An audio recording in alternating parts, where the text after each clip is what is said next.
अस्सलाम वालेकुम दोस्तों, कैसे हो आप लोग। तो आज के अपने इस 10th क्लास के कंप्यूटर साइंस के फर्स्ट लेक्चर में दोस्तों हम लोग बात करने वाले हैं प्रॉब्लम सॉल्विंग की।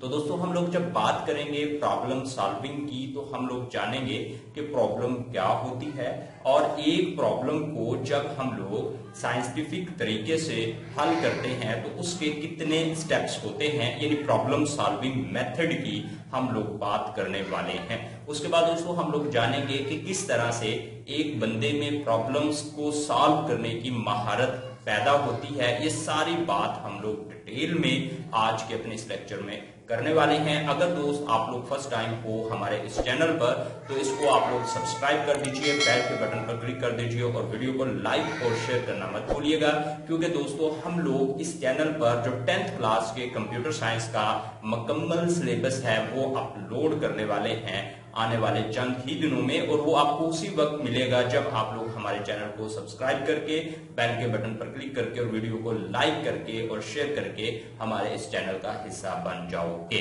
अब दोस्तों हम लोग बात कर लेते हैं अपने आज के टॉपिक की, और आज का हमारा टॉपिक है प्रॉब्लम सॉल्विंग। दोस्तों प्रॉब्लम सॉल्विंग में जो हमने देखना है सबसे पहले कि प्रॉब्लम क्या होती है। दोस्तों प्रॉब्लम जो है एक मसला होता है जो कि हमको पेश आता है रियल वर्ल्ड में, और वो प्रॉब्लम जो है वो दोस्तों जानदारों से मुतल्लिका हो सकती है। वो प्रॉब्लम्स जो है वो ऐसी हो सकती है कि जिसको हम लोग कंप्यूटर के जरिए हल करवाना चाहते हैं। तो दोस्तों आज की इस वीडियो में हम लोग यही जानेंगे, उस प्रॉब्लम के हल के बारे में ही जानने वाले हैं जिसको हम लोग कंप्यूटर के जरिए हल करवा सकते हैं। और जो जानदारों से मुतल्लिका प्रॉब्लम्स होती है उसको तो बायोलॉजिस्ट ही उसको हल करने का तरीकाकार जानेंगे। लेकिन दोस्तों आज के अपने इस लेक्चर में हम लोग जानने वाले हैं उस ही प्रॉब्लम के हल के स्टेप्स को जो कि हम लोग कंप्यूटर से हल करवा सकते हैं। अगर दोस्तों बात की जाए प्रॉब्लम सॉल्विंग मेथड की, तो प्रॉब्लम सॉल्विंग मेथड जो है एक तरीकाकार है, यानी प्रॉब्लम सॉल्विंग मेथड जो है एक तरीकाकार है जिसको अपनाकर हम लोग जो है प्रॉब्लम का हल निकाल सकते हैं।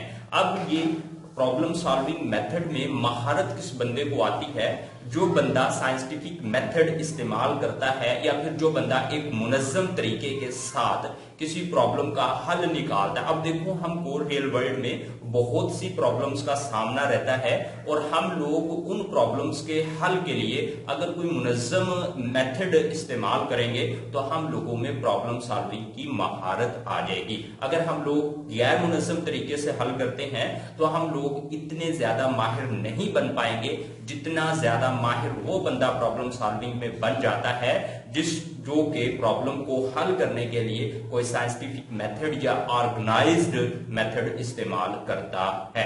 तो दोस्तों जब भी आप लोगों ने किसी प्रॉब्लम का हल निकालना है या कंप्यूटर से निकलवाना है तो पहले आप लोगों को उस प्रॉब्लम को समझना पड़ेगा, और उस प्रॉब्लम को समझने के लिए आप लोगों को कुछ स्टेप्स से गुजरना पड़ेगा। उन स्टेप्स की ही हम लोग डिटेल में बात करने वाले हैं। अब देखो दोस्तों जब हम लोग मुख्तलिफ जगह पर वर्क कर रहे होते हैं, यानी मान लीजिए हम लोग सॉफ्टवेयर इंजीनियर हैं, तो हम लोग ऐसी प्रॉब्लम्स की बात करेंगे। आप हमारे पास ऐसे लोग जो हैं, अगर हम लोग सॉफ्टवेयर इंजीनियर हैं, प्रॉब्लम्स को लेकर आएंगे जो कि कंप्यूटर से वो काम करवाना चाहते हैं। तो हम लोग उन कामों को कंप्यूटर से हल करवाना चाहेंगे तो हम लोग वो मेथड इस्तेमाल करेंगे जो एक कंप्यूटर की प्रॉब्लम, जो एक कंप्यूटर पर हल होने वाली प्रॉब्लम्स का हल निकालने के लिए इस्तेमाल होते हैं।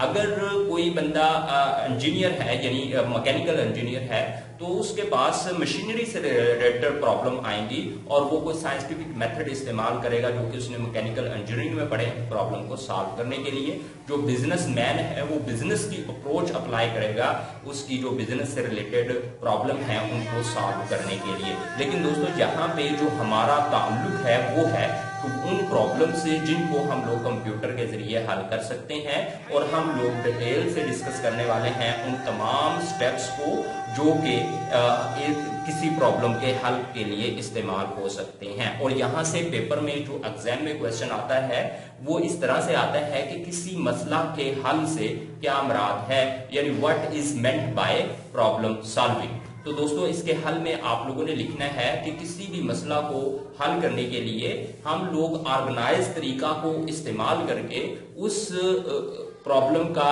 हल जो है एक महारत से निकाल लेते हैं, तो उसको प्रॉब्लम का हल कहते हैं। यानी किसी भी प्रॉब्लम के हल निकालने को जो है प्रॉब्लम को हल करना कहते हैं। उसके बाद दोस्तों अब जब हम लोग किसी कंप्यूटर पर हल होने वाली प्रॉब्लम का हल निकालेंगे, हम लोगों को कुछ स्टेप से गुजरना पड़ेगा। और फर्स्ट जो स्टेप है वो है identification of problem. Identification of problem यानी प्रॉब्लम का तायन करना, प्रॉब्लम की पहचान करना बहुत इंपॉर्टेंट मरहला है।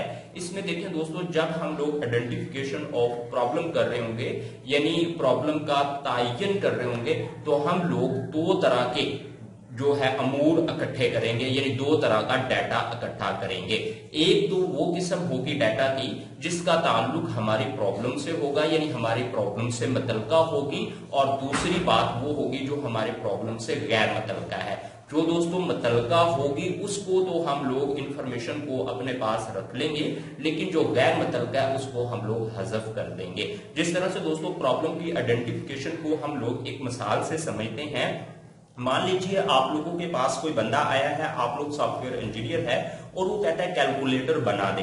तो आप लोग पूछोगे कि आपने कौन सा कैलकुलेटर बनवाना है, साइंटिफिक कैलकुलेटर बनवाना है या सादा कैलकुलेटर बनवाना है।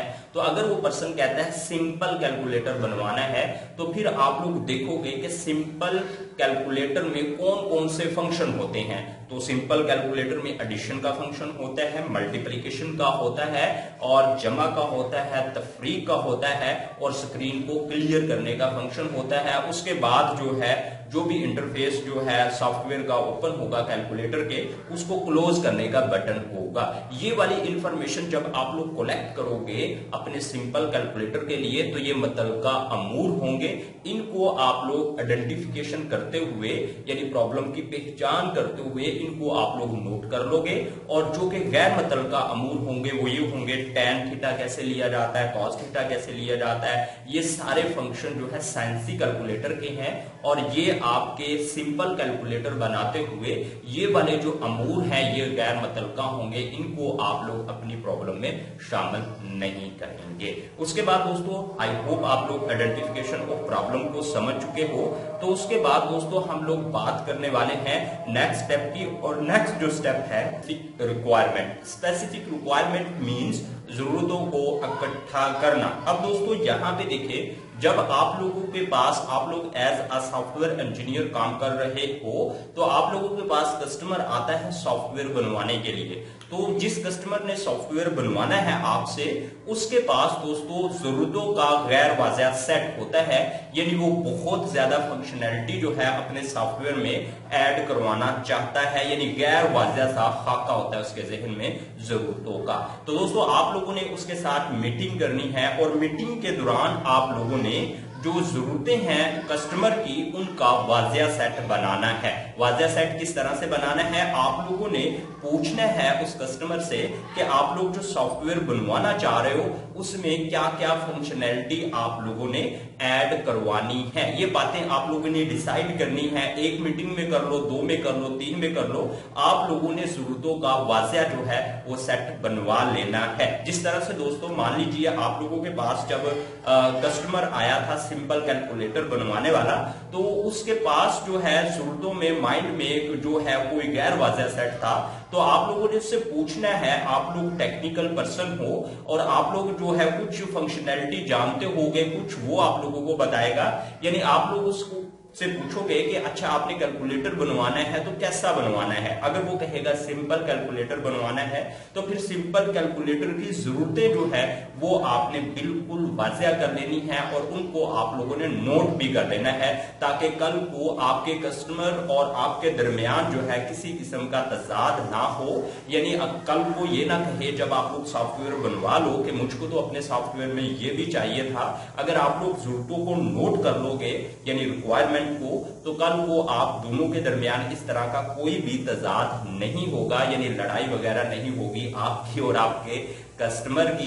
तो आप लोग जो है अपने कस्टमर से पूछोगे, अच्छा आपने जो सिंपल कैलकुलेटर बनवाना है उसमें तो फंक्शन होते हैं एडिशन, मल्टीप्लिकेशन, उसके बाद डिवीजन, उसके बाद दोस्तों तफरीक का जो है ये इस तरह के फंक्शन होते हैं और उससे क्लियर स्क्रीन करने का होता है और उसको बंद करने का होता है। क्या आप लोग ये 6 फंक्शनैलिटी जो है ये रिक्वायरमेंट है आपकी, ये ऐड करवाना चाहते हैं? इसके अलावा भी अगर आप लोगों ने सॉफ्टवेयर में अपने सॉफ्टवेयर में कुछ फंक्शनैलिटी ऐड करवानी है तो आप मुझे बता दें, यानी आप लोग जरूरतों को बिल्कुल वाजिया इसको कर लोगे। तो दोस्तों इसको हम लोग एक जो फिजिकल एग्जांपल है उससे समझते हैं, यानी जिस तरह से मकान बनाना है एक मिस्त्री ने, तो मिस्त्री जो है वो क्या करेगा, जिसने मकान बनवाना है उससे तमाम रिक्वायरमेंट जो है वो इकट्ठी कर लेगा, यानी उस वक्त जिसने मकान बनवाना है उसकी रिक्वायरमेंट होंगी कि उसको 3 बेडरूम चाहिए, 1 वॉशरूम चाहिए, सीढ़ियां चाहिए, इस तरह की सारी रिक्वायरमेंट वो आपको बताएगा। अगर आप लोग एक कारीगर बंदे हैं मकान बनाने के, यानी मिस्त्री हैं, तो आप लोग तमाम जरूरतों की वजाहत करवाने के बाद आप लोग उसको फ्लो चार्ट जो है वो यानी डिजाइन बना के आप लोग दिखा देंगे कि इस तरह का आप लोगों का घर डेवलप होगा। तो कल को अगर आप लोग घर डेवलप कर देते हो और जो आप से घर बनवाने वाला है वो बंदा आके ये नहीं कह सकता कि मुझको तो इस तरह का घर नहीं चाहिए था, क्योंकि वो बातें सारी आप लोगों ने पहले ही नोट कर रखी हैं। इससे आप लोगों का मार्केट में नाम खराब नहीं होगा, यानी अगर आप लोग जरूरतों की अच्छे से वजाहत कर लेते हो। तो ये बहुत अहम जो है स्टेप है किसी भी सॉफ्टवेयर को डेवलप करने में, यानी स्पेसिफिक रिक्वायरमेंट को इकट्ठा करना। उसके बाद दोस्तों नेक्स्ट स्टेप आता है एनालिसिस द प्रॉब्लम। अब दोस्तों एनालिसिस द प्रॉब्लम, जब आप लोग एनालिसिस करते हो किसी भी प्रॉब्लम का तो उसमें ये आता है कि हम लोग हरगिज ऐसा नहीं करते कि उस पूरी प्रॉब्लम को ही हल करना शुरू कर दें। यानी हम लोग क्या करते हैं, हम लोग जो है उस प्रॉब्लम को छोटे छोटे हिस्सों में डिवाइड करते हैं। जिस तरह से दोस्तों आप लोगों ने खाना खाना है, रोटी खानी है आप लोगों ने, क्या कभी ऐसे हुआ है कि पूरी रोटी को आपने पकड़ा और उसको आपने 2-4 बल दिए, साना लगाया और अपने मुंह के अंदर दाखिल कर ली? तो दोस्तों ऐसा हरगिज नहीं होता। रोटी खाना आप लोगों के लिए प्रॉब्लम है, तो आप लोग क्या करोगे, उस रोटी को छोटे छोटे हिस्सों में डिवाइड करोगे, यानी थोड़ा थोड़ा तोड़ के आप लोग जो है उसको खाओगे और फिर दांतों से आप लोग तोड़ोगे ताकि डाइजेस्टिव सिस्टम में कोई मसाइल पेश ना हो। अगर आप लोग ऐसा करते हो तो आप लोग अच्छा हल निकाल पाते हो इसका, रोटी खाने का। तो बिल्कुल इसी तरह से दोस्तों सॉफ्टवेयर इंजीनियरिंग में होता है, कभी भी हम लोग बड़ी प्रॉब्लम का हल जो है सारी का इकट्ठा ही शुरू नहीं करते, बल्कि उसको हम लोग छोटे छोटे जो है मसाइल में डिवाइड करते हैं और फिर उन छोटे छोटे मसाइल का हल निकालते हैं।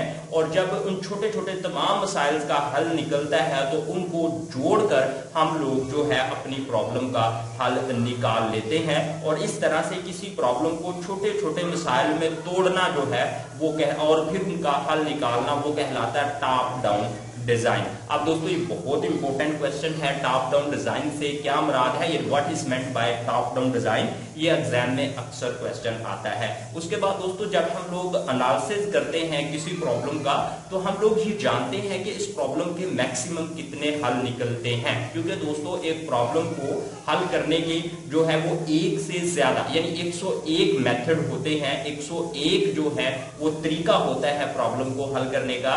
लेकिन हम लोगों ने उस हल का फिर इंतखाब करना है जिसको प्रॉब्लम का हल निकालते हुए कम वक्त लगता है, यानी जो हमारे लिए बेहतर हो, कम से कम वक्त में हम लोग उस प्रॉब्लम का हल निकाल लें तो वो हमारे लिए बेहतर होता है। पहले तो हम लोग जो है एनालिसिस द प्रॉब्लम में उस प्रॉब्लम के हल सोचेंगे कि मैक्सिमम कितने हल बनते हैं और फिर उसमें से जो बेस्ट होगा उसका हम लोग इंतखाब कर लेंगे। उसके बाद दोस्तों जब हम लोग एनालिसिस करेंगे प्रॉब्लम का तो हम ये भी जानेंगे कि हमारा जो ये सॉफ्टवेयर है इसने किन किन चीजों को इनपुट लेना है। जिस तरह से देखिए सिंपल कैलकुलेटर वाली प्रॉब्लम्स की अगर हम लोग बात करें तो उसको इनपुट के लिए न्यूमेरिक डाटा दिया जाएगा, तो ये भी हमने सोचना है। उसके बाद हमारा जो सिस्टम होगा कंप्यूटर जिस पे उसने सॉफ्टवेयर ने चलना है, तो वो कंप्यूटेशन करने के बाद जो रिजल्ट देता है वो उसकी आउटपुट किस नवैयत की होगी, यानी वो ऑडियो होगी, टेक्स्ट की सूरत में होगी, या फिर वो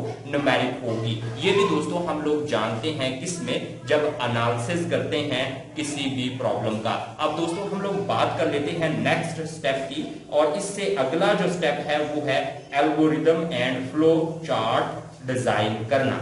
अब दोस्तों एल्गोरिदम एंड फ्लो चार्ट जो है वो बहुत अहम रोल अदा करता है प्रॉब्लम सॉल्विंग में। यानी दोस्तों हम लोग किसी भी प्रॉब्लम को हल करने के जो स्टेप्स हैं उनका सेट लिखेंगे, और किसी भी प्रॉब्लम को हल करने के जो स्टेप्स हैं उनके सेट को ही एल्गोरिदम कहते हैं।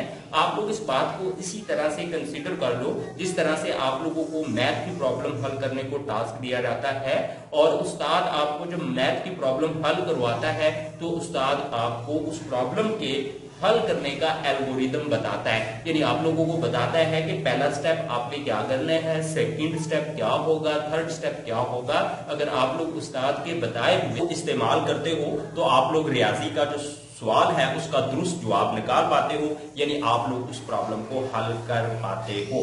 तो ये दोस्तों आता है यहाँ पे जो कि एल्गोरिदम डिजाइन करना, यानी बहुत इंपॉर्टेंट क्वेश्चन है। इसमें आप लिखोगे कि एल्गोरिदम जो है वो किसी प्रॉब्लम के हल का, किसी प्रॉब्लम के स्टेप्स के हल का सेट होता है। अब दोस्तों जो किसी भी प्रॉब्लम के हल का तस्वीरी जो है सेट होगा उसको हम लोग बोलेंगे कि ये फ्लो चार्ट है। तो हम लोग एग्जांपल के तौर पर एल्गोरिदम भी लिखेंगे जब नेक्स्ट हम लोग एल्गोरिदम एंड फ्लो चार्ट वाले टॉपिक को जो है एक्सप्लेन करेंगे, और उसका फ्लो चार्ट भी बनाएंगे। अब दोस्तों ये बात ऐसे हो चुकी है, बिल्कुल इसी तरह हो चुकी है कि जिस तरह से आप लोगों ने अगर मकान बनाना है तो आप लोग मकान बनाने का पहले जो है एल्गोरिदम जो है वो आप लोग लिखोगे कि अच्छा यहाँ पे हमने ये करना है, ये करना है, ये करना है। उसके बाद हम लोग जब ग्राफ बना के नक्शा पेश करेंगे तो वो उस बिल्डिंग का फ्लो चार्ट होगा। या फिर दोस्तों आप लोग इस बात को इसी तरह भी समझ लो कि आप लोगों को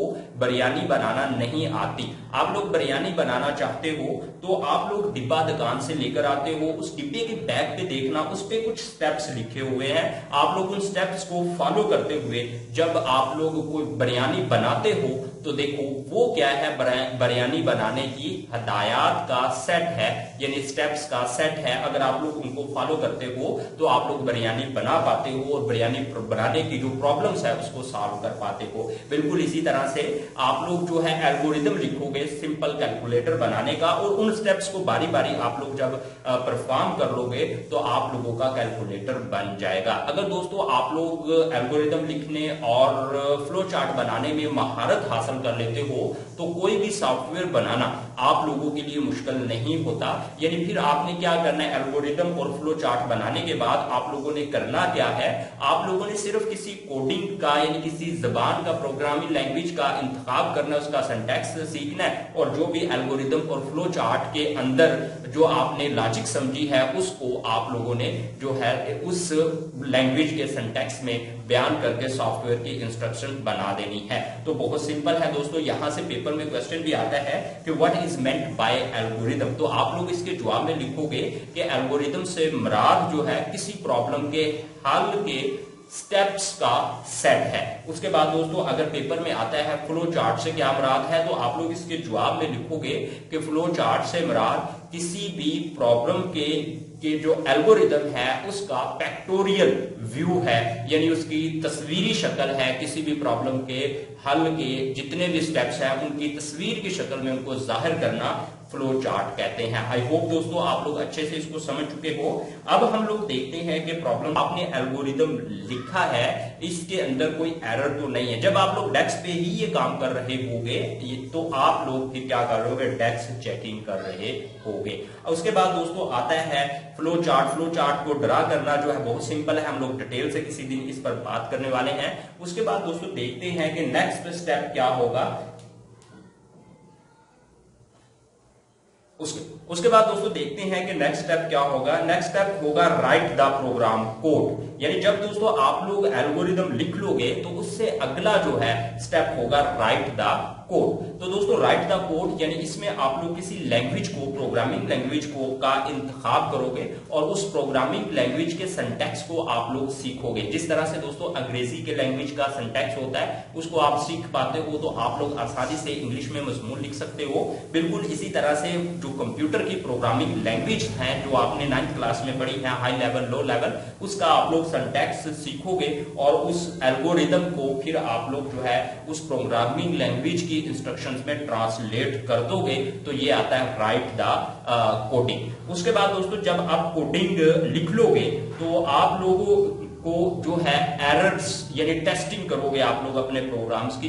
तो जब आप लोग टेस्टिंग करोगे तो उस वक्त आप लोगों को देखने को मिलने वाले हैं एरर्स, यानी इंसान है जो कोडिंग करते हैं अपनी एल्गोरिदम की जो लॉजिक है उसको अप्लाई करके जो है सॉफ्टवेयर बनाते हैं, तो सॉफ्टवेयर में गलतियां आ जाती हैं। अब ये गलतियां दोस्तों 3 तरह के होने वाली हैं जो आप लोग सॉफ्टवेयर डेवलप करते हुए जो है वो पैदा हो सकती हैं। नंबर 1 लॉजिकल एरर, नंबर 2 जो है वो है दोस्तों रन टाइम एरर, नंबर 3 जो है वो है दोस्तों सिंटैक्स एरर। यानी अगर आप लोग सिंटैक्स की गलती करते हो कोडिंग लिखते वक्त, तो जब आप लोग कंपाइल करोगे, कंपाइल्स मींस आप लोग जो है वो प्रोग्राम्स को एग्जीक्यूट करोगे, तो उस वक्त क्या होगा, कंपाइलर जो है या ट्रांसलेटर जो है जो कि आपने 9th क्लास में पढ़ा है वो हाई लेवल लैंग्वेज को लो लेवल लैंग्वेज में कन्वर्ट करते वक्त आप लोगों को सिंटैक्स एरर की अगर गलती की है तो वो आपको मैसेज देगा कि फलां लाइन पे फलां जो है आपने सिंटैक्स की गलती कर दी है। तो आप लोग आसानी से इस सिंटैक्स एरर वाली गलती को रिमूव कर सकते हो।